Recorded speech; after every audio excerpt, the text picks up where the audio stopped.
a lot of them, I think that there's a common fact that I see with a lot of those type A athletes is this crazy sense of urgency, right? Where like they're trying to solve for things like in this high velocity of, so it's almost trying to you know, put some put a brake on them, and show that like, listen, you don't have to solve everything right now, right? Like it's kind of, showing them the big picture and kind of like slow things down for them a little bit and kind of show that like, listen, you gotta have life outside of this, right? Because I think they got like into this tunnel vision almost, right? Like I had that, right? Like, and I see a lot of them kind of have that, like, I have to perfect this, right? Because, I think a lot of those guys, like, I have to perfect family. I have to perfect work. I have to perfect triathlon, right? And it's like, and then like they get into this, motion where like, it's like, no, you don't have to, right? Make sure like now is not a time to train. All right. Welcome to the Meta Performance Podcast. Hope everyone's doing okay. We have Holly Benner here, who's one of our coaches who I'm not going to go over your background, Holly. I'm going to make them go back to episode 1 and listen to that if you want to hear more about Holly. And we are stoked to have Breno Mello here. How are you? Good, man. How are you? Yeah, thanks for having me. I'm good. Breno, before we kind of open up, we do a little bit of give us your background in sport and professional, because that's the whole reason we're going to discuss today, really about how people move from being elite athletes, professional athletes, and move to being mere mortals in the corporate world. Sure. Yeah. So, I started as a swimmer. So I've been swimming now for almost, 40 years. So I started swimming back in my home country in Brazil. I moved to Boston 20 years ago. I guess I gave everyone my age now, right? And from there, I got into running. And because, if you live in Boston, I guess you have to run, right? And then triathlon was the next logical thing, right? Because if you can be good at swimming and running, I guess you have to be a triathlete. So I started triathlon in 2008, 7. Yeah, so a bunch of years ago, and slowly progressed. I'd say I wasn't fast at first. I think my first Ironman was actually like around 12 hours, believe me or not. And worked really hard, especially on the bike. And in 2015 or 2016, I qualified for my professional license in Panama in January. One was like 150 degrees down there, coming out of Boston cold, right? And then I raced professionally for 6 years. After that, I decided to make a switch into, more like being an amateur again and focusing professional life. So now I do it for fun. That's awesome. That is, it's interesting you come back to the corporate side, and now you've got enough history, which makes it really interesting. For those that didn't listen to episode 1, Holly has just come off her kind of last race as a, the air quotes, if you can't see it, elite category, whatever that is in the race. And so has been living that double agent life as well for a little while. Before we dive into how you transition to do that, I like to go through a speed round of questions. So, are you a coffee or tea person? Coffee. Okay. Your favorite race you've ever done? That's a tough one because they're all unique.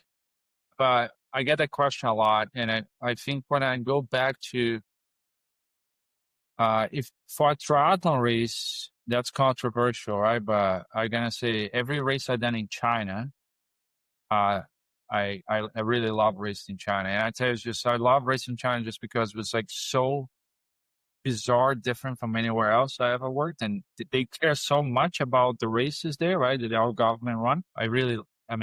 China was always like a special place to race for me. So, yeah. Clear or mirrored goggles? Clear. Always. Always? Okay. By the way, always. I agree with that too. Always. It's so easy to get so too dark. I'm all mirrored. I swim. See, the difference is I swim so slow, I have to make sure I'm going in a perfectly straight line. Yeah. The race you wish you did but haven't done, like the bucket list race. It's a good question too. I don't know. I never actually raced Ironman Lake Placid officially. I've Okay. done the course probably 50 times training, but I never actually raced Ironman Lake Placid. So actually, maybe that That's one. an interesting one because I tell people that bike course in particular is an easy course to ride. It's a hard I course agree. to ride fast. I agree. You can always gear down, but pacing it so that you run a really good marathon. So racing it would be very different. I usually do 5 questions. I'm going to do 6 because the next one is crunchy or creamy peanut butter. Crunchy. Yeah. Okay. I think it Okay. depends on it, maybe. Okay. And the really important question that I wasn't going to ask, but now I forgot you were from Brazil. Guaraná or no? Oh yeah, definitely Breno. Yes. Yeah. Powder and liquid. Yeah. Yeah. Oh, yeah. So, Holly, are you familiar with Guaraná? I'm not.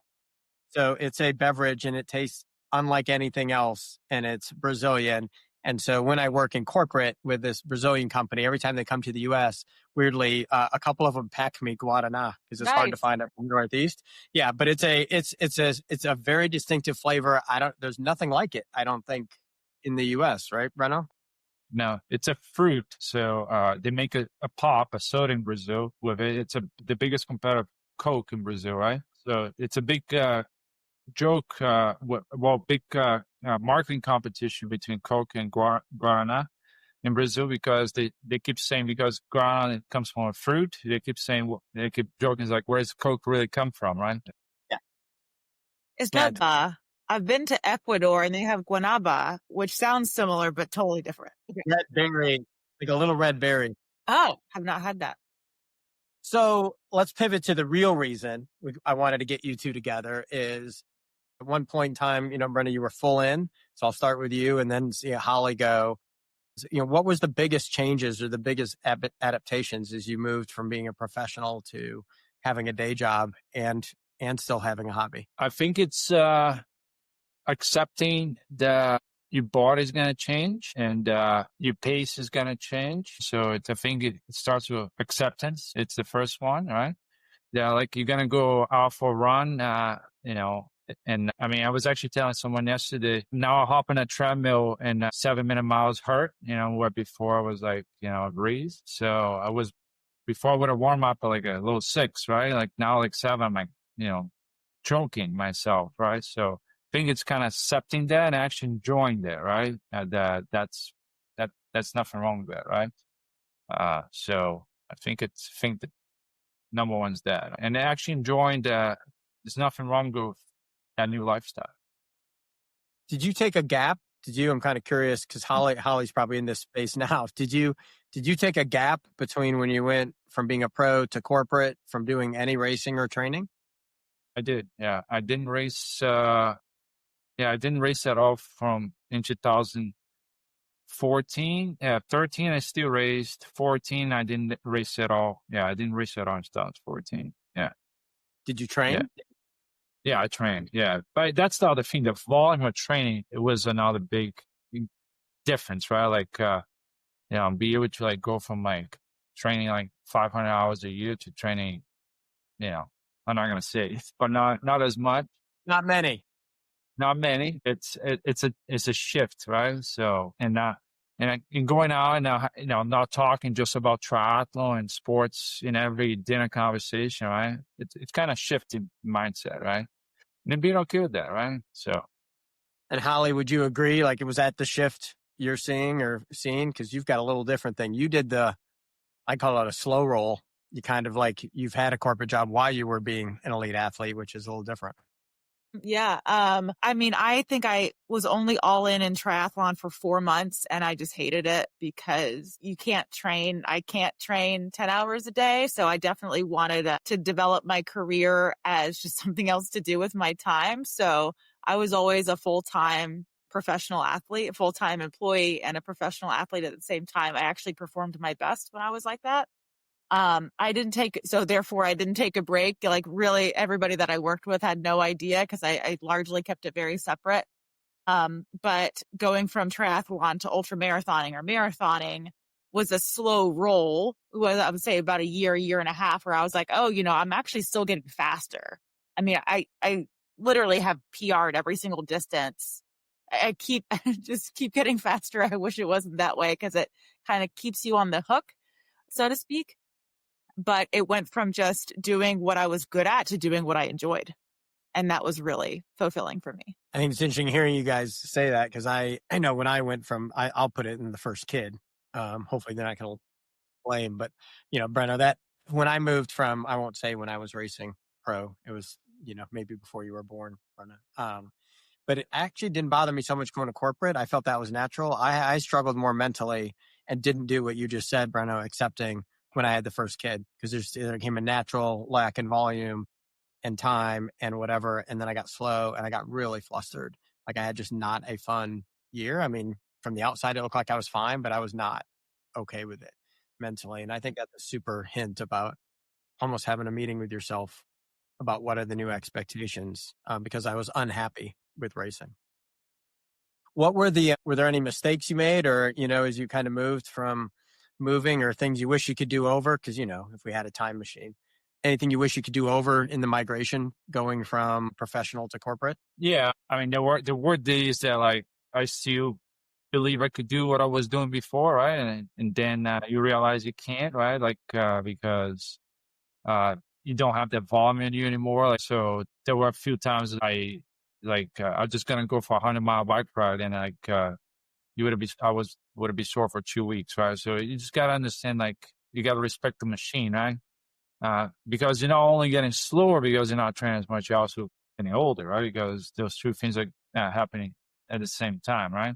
So you got so that was one of them, and I think the other one was also your body is. I mean, because you're not training as much, your body's changing, right? At the same almost at the same pace, right? So if I think that sometimes you psychological things kind of be able to look yourself in the mirror and kind of like still appreciate that the same way that you don't have that six pack the way you had before, right? Like you kind of like look yourself the same way you looked before, and kind of like still love yourself the same way, right? Is there anything, Holly, as you've kind of moved through sports and disciplines, that would be a little bit different? Yeah, I mean, I definitely resonate with the non-attachment, right? Don't be ever attached to where you are, how you feel, how you look.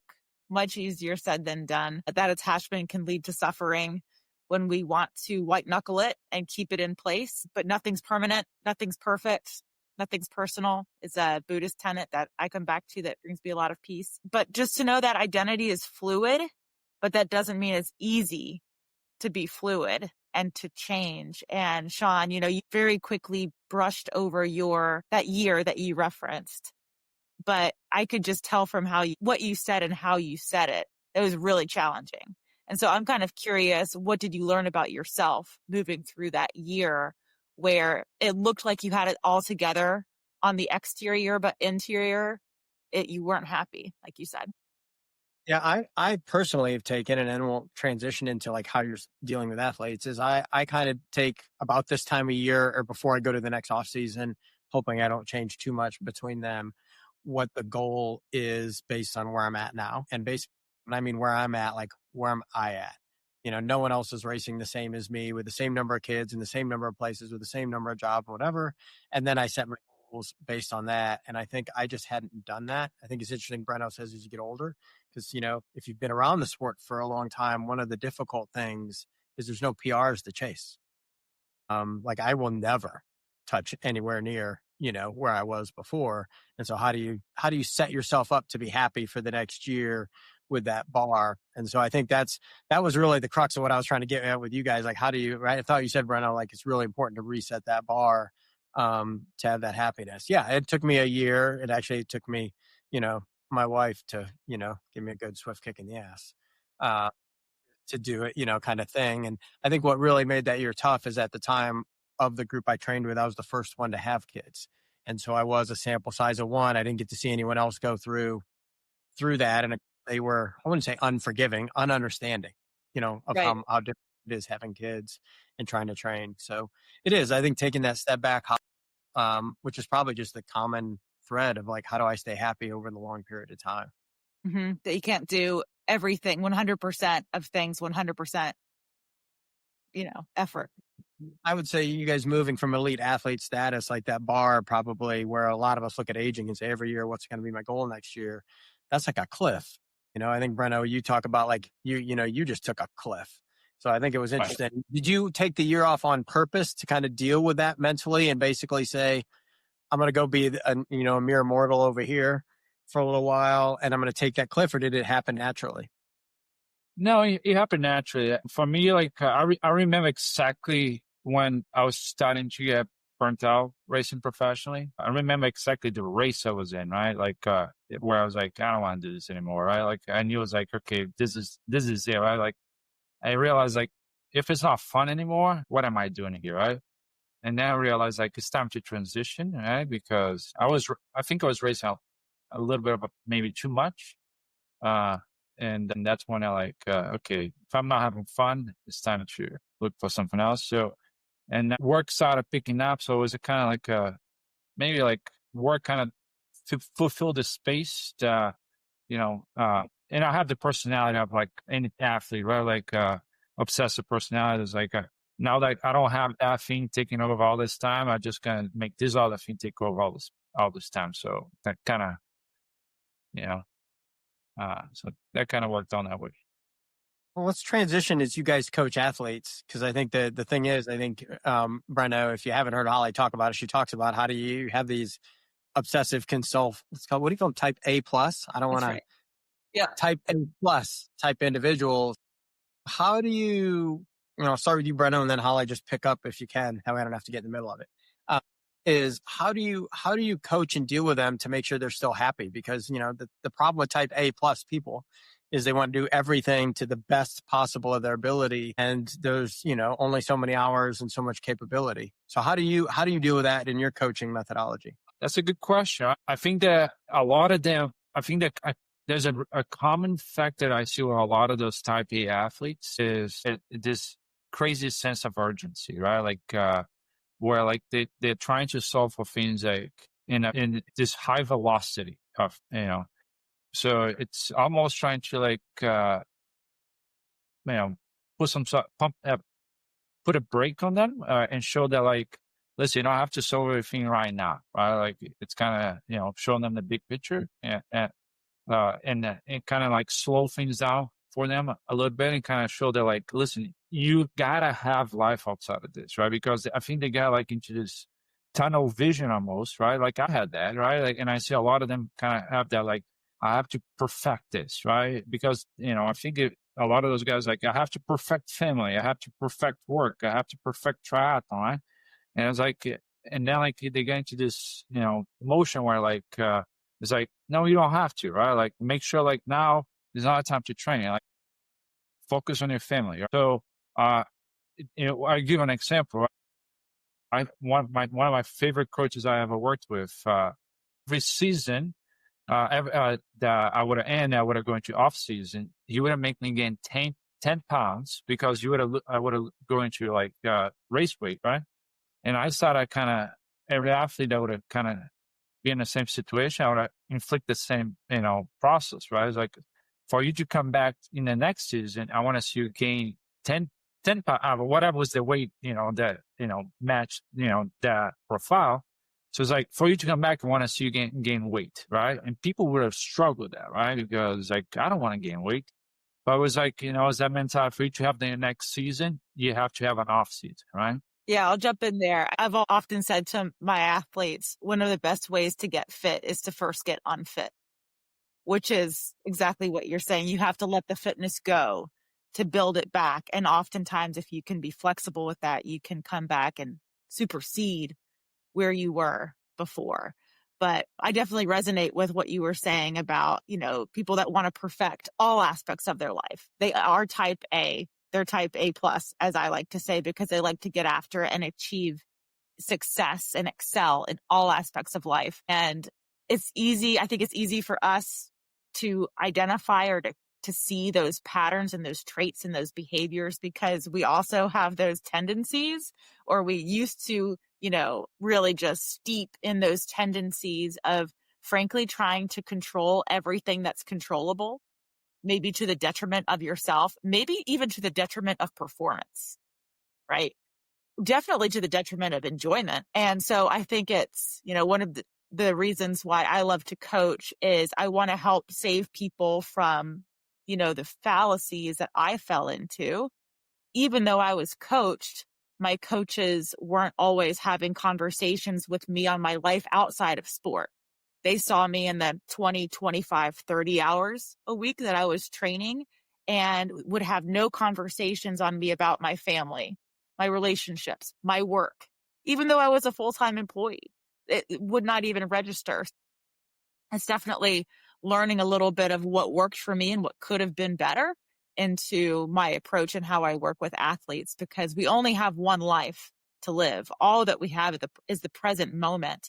And I get really focused on athletes that are so outcome focused. I want to run a 2:59 marathon because it's risky. It's really risky when we get focused on goals or outcomes instead of the experience or the process. Yeah, I think Yeah. a couple of things there. I think I told you before, Holly, like one of the other life-changing moments for me was at Ironman Wisconsin one year, and I'd spent the whole year so focused on Hawaii that I lost the joy. And so when that race went south, because that's Murphy's Law, I went to ultra running for a few years because I had no expectations, no whatever. And I've come back to triathlon because that's where I kind of the joy was. But I needed to get away. I think the other thing that's interesting with the Type A plus that you both hinted at is they don't enjoy the W's. So they don't enjoy the wins, right? And so I think they're always, their whole career professionally, to the next thing, get to the next rung, get to the next rung. And so, they cross the finish line somewhere, look at the time and are like, by the time they've got the water and a medal, they're already working their way back through, well, how fast can I go next year? And not enjoying and reveling in that piece, which we talked about a little bit of how there's no periodization, Breno. On the first episode, we talked a little bit about, Michael mentioned it'd be cool if we had periodization at work, where you can have the downside to kind of rejuvenate. And I think those Type A's, they don't do that even. We know from coaching, they get really pissed with the down cycle and periodization, right? Yes. Like, no, I can take it. No, I can do more. I know you can. Like, this isn't a can, should you, but the can and should. Exactly. So which is why at Meta, we say resting is training, because individuals hate to rest. They hate to slow down, and it is practice. Yeah. Which is counterintuitive to work, right? Like Yes. I've been likening it to work blocks. So that's the way I've been trying to talk to a couple of folks about how you block your time to get some actual work done. It's the same for rest in your training plan. That kind of block where there's nothing theoretically happening, a lot's happening. Where have you seen, I guess, when you're coaching, I'll start with you, Holly, how are you trying to help executives deal with those issues in their coaching and their plans and their training? Are you giving them some key items to help be the best athlete they can while being in corporate? Yeah, I mean, it depends on the individual, their sport, their life, their considerations, for sure, always, which is the worst answer, right? It depends. But it's really paying attention to the quantitative and the qualitative. So, Breno, we use Training Peaks at Meta Performance, and I really love that platform. There's lots, right? But it's the qualitative data capture, their feedback, how they're talking, how they're reflecting, as well as their quantitative, their biometric paces, speed, sets, etc. And the qualitative, the narrative is really important to me because you can see patterns over time. When somebody's in a good mindset, good frame of mind, things are going smoothly versus when there's challenges, whether it be at work, at home, or in the workout itself. So I'm very attuned to how my athletes talk about themselves and how they reflect. And that's my key indicator to usually have a conversation. In my mind, coaching is not a training plan. Coaching is a conversation. So it's really seeing that signal as a cue to get time with the athlete and say, hey, how's it going? And usually that's all you need to say. And they will tell you everything that you need to know. If you've built the relationship and the trust is there, they will share. And that's your opportunity as a coach to dive in as needed to be able to guide the athlete to ultimately save them from themselves or create the experience that's most meaningful. Yeah, I agree. I think the level of engagement, to your point, I like that you get from them in a regular basis. I think it speaks a lot, right? Yeah. So I see that a lot. I asked one of the questions I asked throughout the season is, and a lot of people, it's amazing that the question tends to change. Is like, why are you doing this? Okay? So it's a very basic question, right? And sometimes you hear this a different answer throughout the season, right? Like because to your point, right? Like they slept bad, or like they're frustrated, like so. I just keep asking that question throughout the season, and sometimes that question starts when like someone asks for coaching, as someone's like I'm thinking about on board a new athlete. So it's like, because to your point, Sean, is like, is the athlete just going to be another guy that's a woman that's just going to be trying to like cross the finish line and going to be unhappy? Like, so it's important. I think it's important for them to find a why, right? So help them find a why, right? Because otherwise, like, it's going to be like a never ending cycle, right? Yeah. I think it's interesting you mentioned, Holly, that relationship piece to keeping them happy. I think it's interesting, Breno, the why, but then it's more than just the numbers, because you have the quantitative numbers that are out there. And then if you don't have the context of why those numbers are going up and down, you start chasing the wrong type of workouts that are there, and like, some of us, if you're upset, you go ride, right? Or whatever it is. And that might not be the best thing for you to do, ride that way, right? Or for however long or whatever. And so, digging into why that happened, and then the numbers versus the whatever. And I think that helps a lot with type A or A plus people, because they can start to say, hey, there's a lot of levers involved here. So, I know you think you want to try harder, because that's, I think, the thing I have found with type A athletes is they're willing to work harder and harder and harder, but not always smarter and smarter and smarter. And so helping them work smarter to the why, I think, is really critical, because they're like, well, I just got to work harder. Like, that's just the answer a lot of times. And that actually sometimes is, obviously, as we know, counterintuitive. It's like, actually, you just need a down week. We weren't planning on it, but we're going to shift things to give you a down week to deal with work, family, whatever, let your body rest. And then we'll adjust, right? That's the cool part, right? We can adjust. So as we kind of go through, what advice would you give people, Breno, from, if people are, coming on board, they're a type A, they're, got a busy work life. What are the top 2 or 3 things you usually try to, guide them in, or have them questions? We got the why. So I already stole one. So now you only need 1 or 2 more. What are 1 or 2 things you kind of make sure that they have together when you've got someone kind of coming on board that is a type A corporate, got a lot going on in family? Believe it or not, I think you got to find the balance. And I think the balance, because people get so invested. Triathlon is such a hard sport, right? Because you gotta solve for more than 3 sports, right? Because not only just bike, swim, bike, and running. I always tell people you gotta have a hobby besides that, right? Because at some point I tell people you're gonna get injured, something's gonna get on the way. So you gotta prepare for yourself for the rainy day, So I tell people. Because right now, especially the people training a lot of hours to get, and those men and women that like I spend a lot of time. Whenever a rainy day comes in, like that shift when you're on a couch or you're on a sideline. So I was like, get a hobby, find because they get so invested, like their life becomes revolving on like work, family, and training, right? And sometimes not even that, right? So I was like, find a hobby. I don't know, go play chess, or go crochet, or find something else, right? So I always tell them, gotta find something else, outside of this. Well, I don't know, Breno. This section might be brought to you by Divorce Attorneys R Us. So triathlon takes a bunch of time, and you're telling them to go get 2 hobbies at the same time.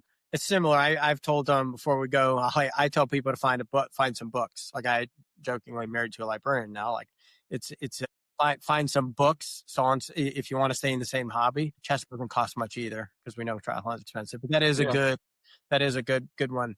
What do you, Holly? Where do you start with them?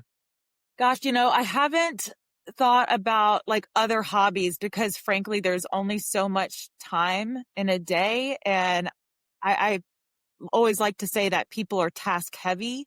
We all have the same amount of time. Some people just have more tasks to do in a day, but I kind of shift things from, if they like to run and they can't run for whatever reason, how can they scratch that itch?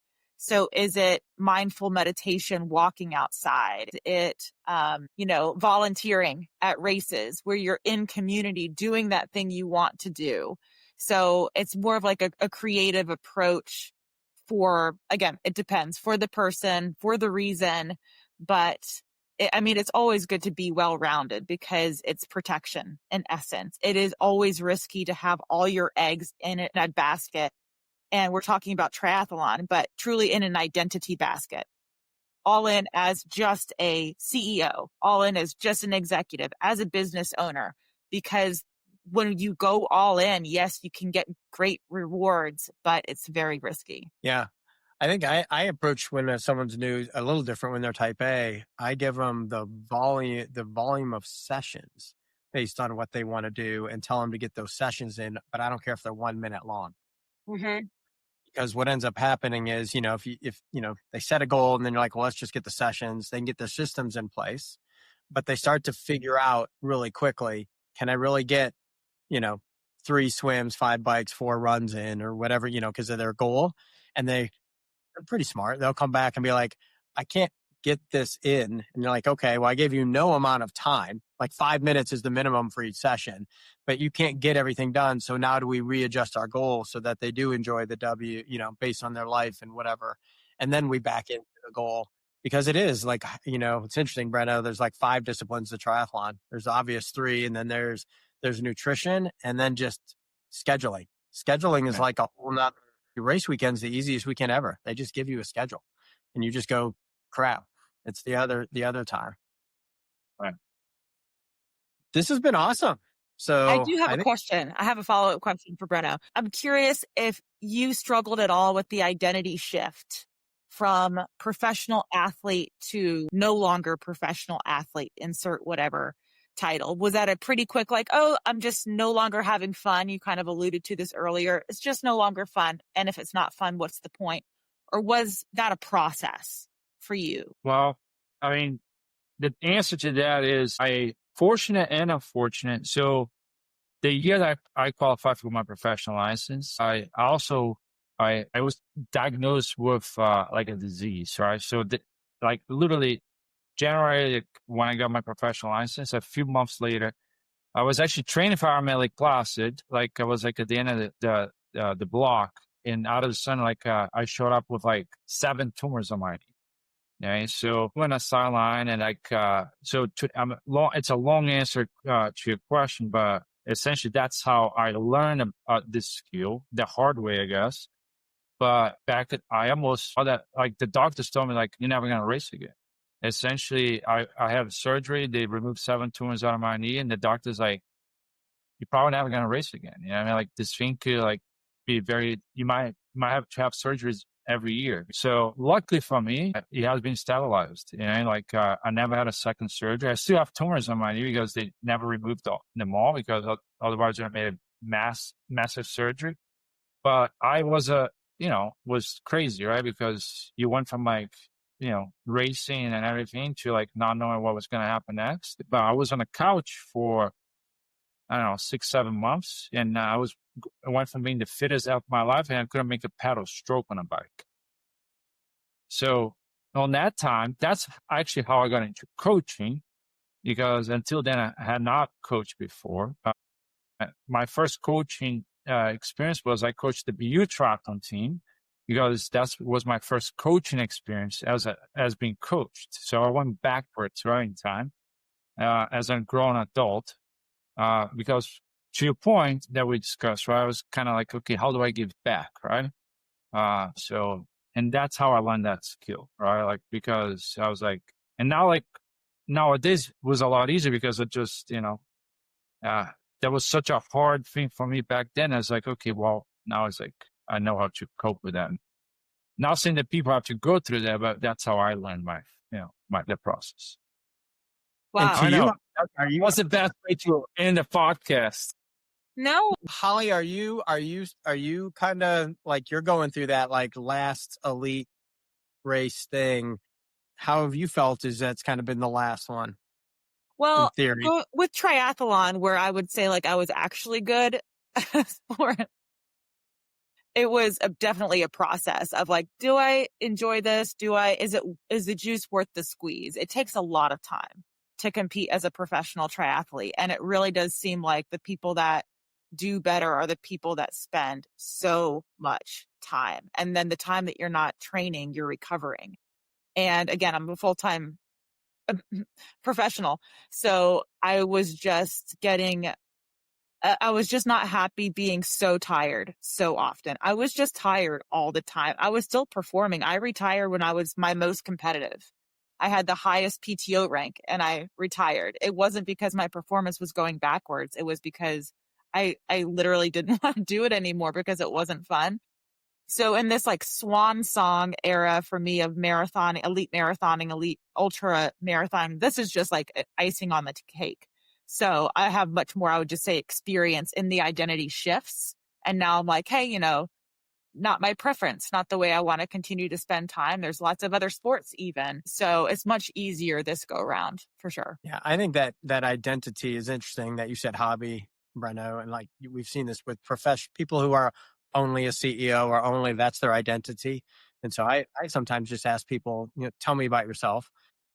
And when you can got to get a feel for, are they a father? Are they a triathlete? Are the CEO? Like where do they lean? And that's how you can get a feel for their identity. And if they're in one bucket, I do think you risk, you have some risk. I also think it's interesting. Like I'd ask you guys, my LinkedIn profile and my Instagram profile are like almost two different humans. Like I don't cross populate like some people do, which I think I don't know, are you guys that way or are they two different people? Well, I don't want to make it sound like I'm crazy before you answer that. Like I have two different personalities, but it's kind of two different sides of my life. I mean, Holly, you can answer first, but I am. I mean, it's funny because I always try to keep it separate as much as I could. Sometimes what happens to me is like nowadays it happened to me a couple of weeks ago. I was at a business meeting here in Boston, the Weston Copley, and the guy that I raced with, like ran into me. He was like, "Oh, I want to take a photo of you." Because I raced with him. It's like, and the guy was like, I was in a meeting with selling software, right? It was like, what the hell is going on? He was like so confused. Because he never knew I was an athlete back then. But yeah, I always kept it separate as much as I could. I kept it separate for as long as it could before it just didn't make sense to keep it separate. I was very much spending a lot of energy keeping my identities separate. And when I would share with people what I did as a hobby on my free time, but I also took it really seriously, they would always encourage me, bring it to the workplace, bring your full self, be you. And when I started to merge the identities and live in the overlap of the Venn is when I would say I felt most peace and ease. My career took off. I raced better. It was just much more easy for me to be just who I am in all aspects of life, all identities, instead of having to thin slice based on context, based on where I showed up. It was very difficult, but this is something that actually has inspired me to start Meta and even this kind of conversation where you're not just Breno, the athlete, you're Breno, right? With your background and your history, how you spent time as a coach, as a professional, as a human, as somebody that went through a medical scare, right? All aspects of yourself. And Sean, you too, as a father, as an athlete, as a professional, but it takes practice. And I think part of that is because we don't see people bring all of themselves to work. Oh, it's a little generational. I'll put myself in the old guy. I don't say I put effort into it. I just kind of post personal stuff to the Instagram and less sharing. And I'm seeing more sharing on LinkedIn, and that's more thought content and where I've been work wise. It is getting probably over the next year due to some other stuff at work. It's gonna cross over, and I don't think I'm worried about it. I think it just kind of naturally happens. So I think, Holly, it's good advice is just kind of let it naturally do its thing. I think the hard part there is not letting work discussions, like people lean into that thing because what we think is normal, like to your point, Breno, like in your mind, the back of your mind, you're like, it's a 100-mile ride, like whatever. And, and you go tell someone you're just going to crank out a 100-mile ride. And then the conversation takes a 20 or 30-minute detour at work. And now you've got that kind of logo on you. And I think for a while, Holly, I stayed away. I truly stayed away. Like, I just don't want to deal with that conversation and try to explain to them, like, how many times have you heard you ran that far, but you weren't chased? Like, how many times have you heard that? Right. Yes. Yeah. So I think it is an interesting thing. And especially coming off being a pro. They like that stuff, but it also just eats time. Yes. And then you don't want the identity at work. I'm very cognizant of this. I don't want my identity at work is to be, oh, that athlete girl. I want it Yeah. to be that woman that really delivers and sets an amazing strategy for the enterprise, not, oh, she runs a far distance. So it's a fine Breno's line. the software, not because he can run fast. And I think Right. I think we're very cognizant. I'm always very cognizant of that. And I think Ironman and ultras in particular, because it doesn't matter your pace. It's not even a pace conversation. It's just like a, oh shit conversation about the distance for most people. It becomes difficult. So it's interesting. You kind of want the identity, but you don't. Yes. This has been awesome. So thanks so much for doing this, Breno. Thanks for coming on and joining. Breno's easy to find. We will tag you when it goes out. We at Meta are super easy to find, to talk and have tips and whatever it is. So I really appreciate it. And for those that are watching, we are easy to find on any streaming platform of choice. Follow us. You can follow us on Meta and YouTube, wherever you want to follow us so you can check out the other episodes. Thanks.